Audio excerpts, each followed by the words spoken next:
Ivavaka asika tompoko. Ndreto izay Andriamanitra ary ny tsara indrindro manondrika ny lohanay eto aminao. Misotronao izay satria na dia mpanotatsy mendrika ary dia namindrano foka dia menao tombonandro, tombo-taona indray izay ahafahanay manavao ny fanorentenanay aminao. Ahafahanay ihany koa manompo anao, ahafahanay miatrika ny andraikitra samihafa izay natolotra ao anay. Dia misotronao izay satria menao fotoana izay ahafahanay mandre ny teninao. Menao fotoana izay ahafahanay mitondra ihany koa ny tamavizatray eo aminao. Jesosy Tompo, raiso ny tamavizatray, na ny fahotanay izany, na ny olanay samihafa izany, ary atoloranay kosa ny fiadananao izay tsy mba hainzy tontolo izao menanay. Ianao no angatahanay, Jesosy Tompo, hiazona any mandrakariva amin'ny tanam-pitiavanao. Ianao no angatahanay ampahery sy hanavaonay ka ahafahanay mijoro vavolombelonao, ahafahanay mamely voninahitranao. Dia taio ny isan-tokantrano, Tompo, taio ihany koa ny sampana FPL eto amin'ny Fileovana Paris. Ianao no ampandroso mandrakariva izany sampana izany, ary tsy ny sampana FPL ihany fa ny sampana rehetra ihany koa. Asehoe Jesosy Tompo fa manana fahaizana velona aminao tokoa ny olonao. Dia taio ny teny izay entina ankehitriny hitondra fampaherezana sy fanavozana ho anay. Amin'ny ranomasina sy mahafontsy nankatana izany Jesosy. Amen. Dia faly miaraba antsika rehetra ry havana tratrizao fotoana izao. Izao moa fotoana izay noko fa ionantsika voalohany. Io izany dia faly miaraba antsika rehetra tratry ny taona vaovao 2024. Ary mirary ny fitanan Jesosy ho antsika tsiraray avy. Mirary ny fampaherezany ny mpamaky vakina ny taona tia. Dia tononona manokana eto moa ny ray aman-dreny mpitondra Fileovana mivady, Pastora Ratsimbazafy mivady. Miaraba antsika ray aman-dreny ara-pana ihany koa izay manatrika izao fotoana izao. Ny tompony homba sy ampahery antsika mandrakariva amin'ny fanarahana sy amin'ny fanompoana azy. Izay no ela fa ny tenin'Andriamanitra izay novidiana ho zaraina amintsika amin'ity hariva ity dia hitantsika eo amin'ny Hebreo. Hebreo 4:10 ka ny 9:9. Hebreo 4:10 ka ny 9:9 ihany mivaky izao ny ran'i Jesosy. Jesosy Kristy no tsy miova, omaly sy anio ary mandrakizay. Amen. Jesosy Kristy no tsy miova, omaly sy anio ary mandrakizay. Tsika mahafantatra tsara fa miovaova ny zavatra rehetra. Miovaova ny toetrandro, miovaova ny fiainam-pirenena, miovaova ny trangan-javatra eo amin'ny manodidina antsika. Miovaova ihany koa ny fahasalamantsika. Miovaova ihany koa ny zavatra miseho eo amin'ny olona manodidina antsika. Ny fifandraisana amin'izy ireo. Ny zanantsika ohatra, misy fotoana izy ireo miezaka tsara amin'ny fianarana, misy fotoana izy ireo manao raina azy amin'ny fianarana. Torak'izany koa eo amin'ny fiainam-panahintsika. Misy fotoana antsika matanjaka ara-panahy, misy fotoana antsika marefo ara-panahy. Manoloana izany fiovaovana izany dia mamangy antsika ny fanahiana amin'ny fotoana sasany. Ary ny fanontaniana mipetraka dia ny hoe anahoana ny ampitso? Anahoana ny fahasalamako raha ampitso? Anahoana ny asako raha ampitso? Anahoana ny olana izay sedraiko raha ampitso? Anahoana ny fiainan-janako raha ampitso? Anahoana ny fifandraisako amin'ny vadiko? Anahoana ihany koa ny fanarahako sy fanompoako an'i Jesosy? Manoloana izany fanahiana izany dia mampahery ireo izay anoratany ny mpanoratra ny epistily ho an'ny Hebreo ka ambarany fa na dia eo aza ny fiovaovana samihafa eo amin'ny fiainantsika zanak'olombelona dia misy ilay tsy miova dia tsy iza fa Jesosy. Ka dia antiriny amin'ny faraparan'ny epistily izay soratany hoe fa Jesosy Kristy no tsy miova, omaly sy anio ary mandrakizay. Jesosy Kristy ozy no tsy miova, omaly sy anio ary mandrakizay. Avy nanao fampitahana an'i Jesosy tamin'ireo mpanompon'Andriamanitra samihafa tao amin'ny testamenta taloha ny mpanoratra. Ao ny fampitahana an'i Jesosy amin'ny anjely, ao ny fampitahana azy tamin'ny Melkisedeka, ao ny fampitahana azy tamin'ny Mosesy, ao ny fampitahana azy tamin'ny mpisorona ihany koa. Fa izao ireo izay nampitahana tamin'i Jesosy ireo, nisy fotoana izay niovaovana izy ireo na dia niezaka nijoro nahatoky azy izy ireo. Ary ankoatr'izany dia tsy naharitra ihany koa izy ireo, fa Jesosy kosa naharitra mandrakizay. Io nambaran'ny mpanoratra eto. Manoloana ny fakapana sy ny fizahan-toetra izay nandalovan'ny kristianina izay nanoratany mpanoratra ny epistily ho an'ny Hebreo zany, dia mitaona azy ireo hibanjina an' Jesosy izay tompon'ny finoantsika sy mpanifa izany raha teo ny mpanoratra. Tsy hijery ny zavatra izay nitranga, tsy nijery ihany koa nitanjaka izy ireo, fa hibanjina an' Jesosy ilay tsy miova, omaly sy anio ary mandrakizay. Kanefa tsy ho azy ireo ihany, fa ho antsika ihany koa. Manakambaratsika ihany koa zao tenin'Andriamanitra zao. Tenin'Andriamanitra izay mampatsiaro ahy, mampatsiaro anao ihany koa fa Jesosy tsy miova, omaly sy anio ary mandrakizay. Ny fantana-petraka dia ny hoe tsy miova amin'inona Jesosy? Voalohany indrindra dia tsy miova amin'ny fitiavana izy. Ny faratapon'ny fitiavana izay efa nasehon'i Jesosy dia tao a Kalvary. Fa teo dia natolo ny tenany isoloheloko antsika mpanota. Teo Jesosy dia nanaiky nitondra ny fahoriana sy ny fijaliana izay tokony hiaretantsika. Kanefa tsy ny fanekeny hijaly isoloheloko antsika mpanota ihany na ny honin'i Jesosy zany fitiavana izany, fa asehony mandrakariva tamintsika ihany koa ny fitiavana amin'ny famelana ny helintsika, amin'ny fikarakarana antsika, amin'ny fampaherezany antsika, amin'ny fiazonany antsika, amin'ny tanam-pitiavana. Maro ny zavatra izay ny famaofao teo amin'ny fiainantsika.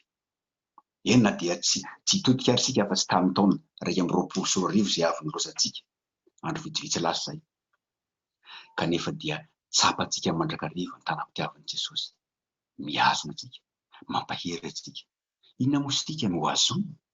Fantatsika tsara fa zavatra tena sarobidy no azonina, fa sika mpanota manitra tsy mendrika no azonina tsika, fa saingy noho ny fitiavana dia miazona antsika mandrakariva amin'ny tanam-pitiavan'i Jesosy. Ny fitiavantsika miovaova, ny fitiavantsika an' Jesosy, fa ny fitiavan'i Jesosy antsika kosa tsy miova. Efa naseho tamintsika tsirairay avy zany tamin'ny andro lasa rehetra, ary mbola asehony amintsika ihany koa zany eo mpamakivakiana dia taona vaovao 2024. Ny anjarantsika dia matoky an' Jesosy ary manolotra ny fontsika, manolotra ny fiainantsika anjakana.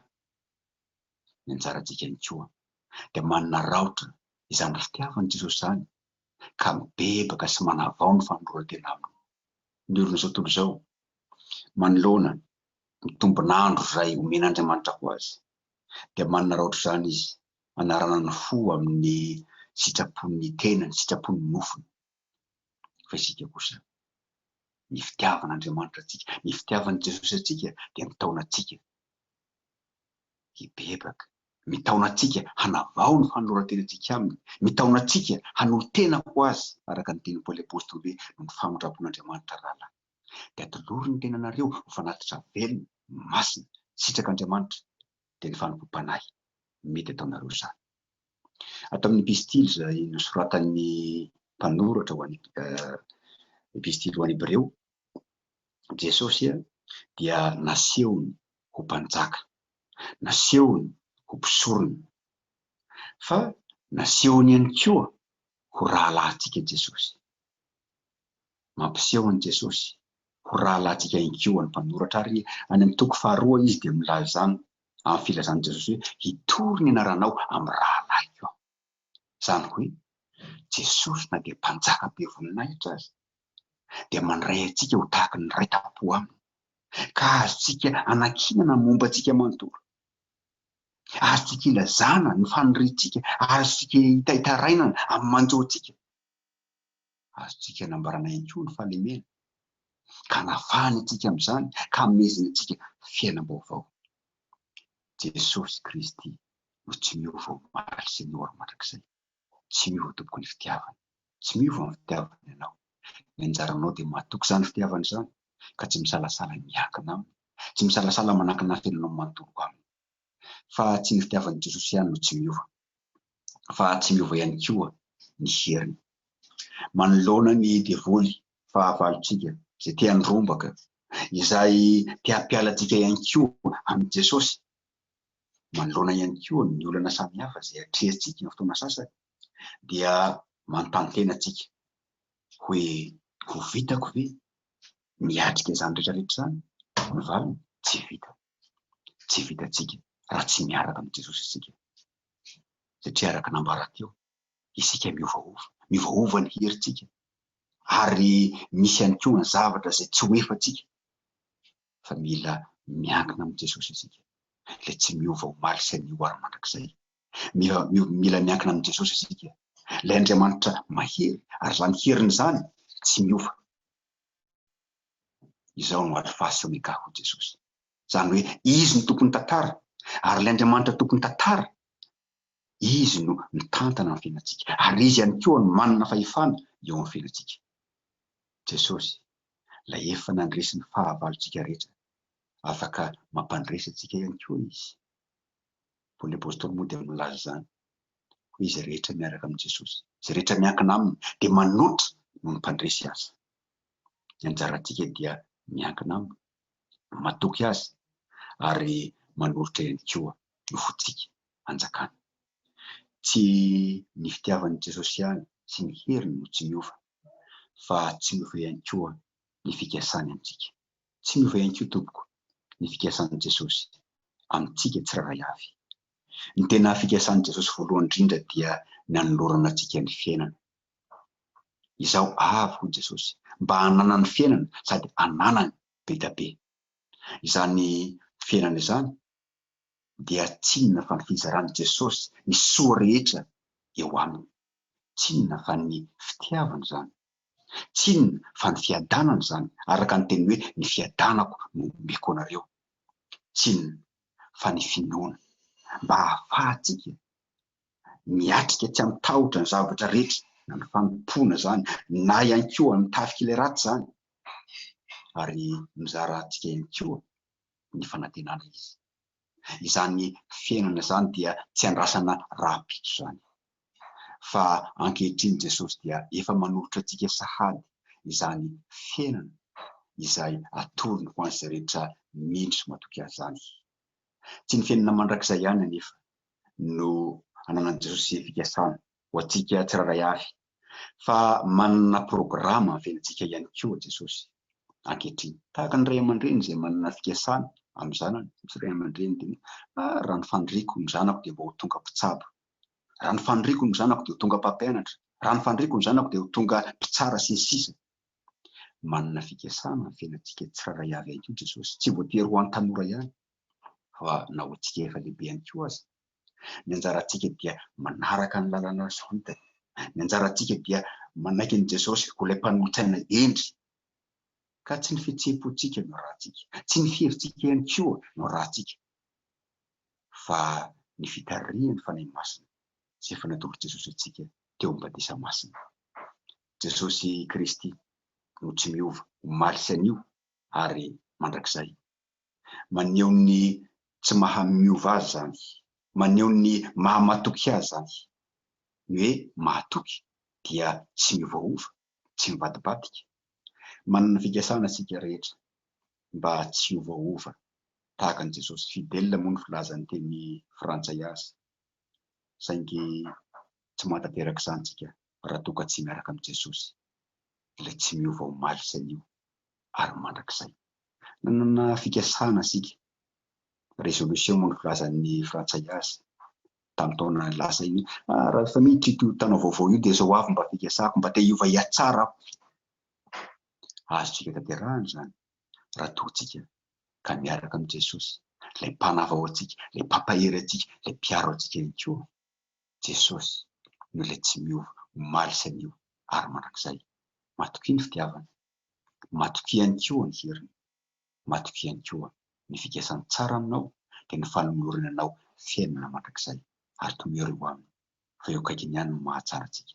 Voninahitra anie ho an'Andriamanitra izay nankary masina izay aza tantalo indrindra ary ho azy mandrakizay. Amen. Vavaka isika.